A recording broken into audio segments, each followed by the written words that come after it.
Guys factory এখানে যদি তোমরা ভুল করে উঠে পড়ো তাহলে কিন্তু 10টা থেকে 12টা কিল অবশ্যই করতে পারবা। খুব কম হলে কিন্তু তোমরা এখানে আসলে 5 থেকে 6টা কিল অবশ্যই পেয়ে যাবা। দেখো ভাই আমি কিন্তু পুরো ম্যাচের মধ্যে একটাও কিল করিনি, এখানে এসে কিন্তু আমি 2টা কিল পেয়ে গেলাম। আর গাইস আমি কেন বললাম যে এখানে আসলে তোমরা 10 থেকে 12টা কিল শিওর করতে পারবা, কারণ ভাই ফ্যাক্টরি এমন একটা জায়গা যেখানে এনিমি রিভাইভ করতে অবশ্যই আসবে। তো আজকে তোমাদের দেখাই দিব এখানে খুব সহজে তোমরা কি করে আসবা। তার আগে ভিডিওতে লাইক না করে থাকলে লাইক এবং সাবস্ক্রাইবটা অবশ্যই করে দিও। তো গাইস এখন কিন্তু ফ্যাক্টরিতে একটা গুলাল দিয়ে ওঠা যায়, তো এখানে কিন্তু একটা গুলাল মেরে নিবা, তাহলে কিন্তু তোমরা খুব সহজে এইভাবে ব্যাঙের মতন লাফায় লাফায় ফ্যাক্টরির ছাদের উপরে উঠতে পারবা। আর হ্যাঁ, এটা কিন্তু তোমরা অনেক ভিডিওতে দেখছো, তো আমি কিন্তু এটা একটা ভিডিওর মধ্যেই দেখছি। তো যাই হোক ফ্যাক্টরির ছাদে তোমরা এইভাবে উঠো আর লঞ্চ প্যাড দিয়ে উঠো, যে কোনো ভাবে উঠলেই হলো। তো শুধু ছাদের উপরে উঠলেই হবে না, এখান থেকে আমরা 10-15টা কিল কি করে বের করব। তো এখানে কিন্তু তোমরা খুব ইজিলি আমি যেভাবে নামলাম সেইভাবে নেমে যাবা, তারপর কিন্তু সোজা ওই মাথা পর্যন্ত যেতে হবে। তার আগে এখানে কিন্তু একটা এনিমি রিভাইভ করতে আসছে, এটাকে কিন্তু জুম করে আমি হেডশট মেরে দিলাম। আর হ্যাঁ, ভিডিওটাকে কিন্তু স্কিপ করো না, এখানে আসলে হবে না, এখানে কিন্তু তোমরা মেন পয়েন্টটাই মিস করে যাবা।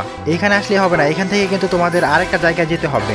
এখানে থাকলে এনিমি আমাকে খুব সহজেই মেরে দিতে পারে। এখানে একটা হিপ হপ আসতেছে ভেন্ডিং মেশিনে, আমি কিন্তু এটাকে জুম করে হেডশট মারার চেষ্টা করবো। তো ভাই দেখো কি সুন্দর রিভাইভ করতেছিল। এই টিমমেটও কিন্তু এখানে আছে, এই টিমমেট কিন্তু এখানে গুলাল মেরে দিচ্ছে, তারপরেও কিন্তু কোনো লাভ নাই, এখানে কিন্তু গুলালের উপর নিয়েও কিন্তু আমি ইজিলি মারতে পারতেছি।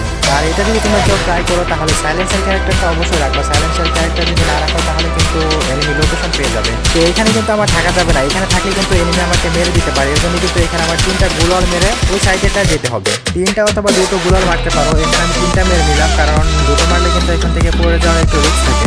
তো বারমোনা ম্যাপে এই জিনিসটা কাজে লাগিয়ে তুমি 10 থেকে 12টা কিল ইজিলি করতে পারবা। যখন ফ্যাক্টরির আশেপাশে জোন পড়বে তখন কিন্তু তোমরা আরো বেশি কিল করতে পারবে।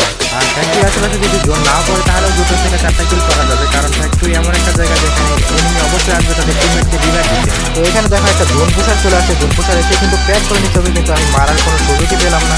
আর এখানে কিন্তু জোনটা একদম ফ্যাক্টরির পাশে পড়ছে, যার কারণে কিন্তু এখানে অনেক এনিমি আসতেছে রিভাইভ দেওয়ার জন্য। এই দেখো ভাই এখানে কিন্তু আরেকটা এনিমি আসছে, এটাও কিন্তু আমি বডি শট দিয়ে মেরে দিলাম, হেডশট দেওয়ার সুযোগই পাইনি। আর এদিকে জোন পুষারটা একটু বেশি লাফালাফি করতেছে, তাই ওকেও ঘোড়া বানিয়ে দিলাম। যাই হোক এখানে কিলগুলো কনফার্ম করবে, এখানে কিন্তু আরো অনেকে নেমে আসবে। আর কথা বলতে পারবো না, বাকিটা তোমরা দেখে নাও ফ্যাক্টরি এই পজিশনে আসতে তোমরা কটা কিল করতে পারবা। আর ভাই এখনো যদি ভিডিওটা দেখো লাইক না করে থাকলে অবশ্যই লাইক করে দিও।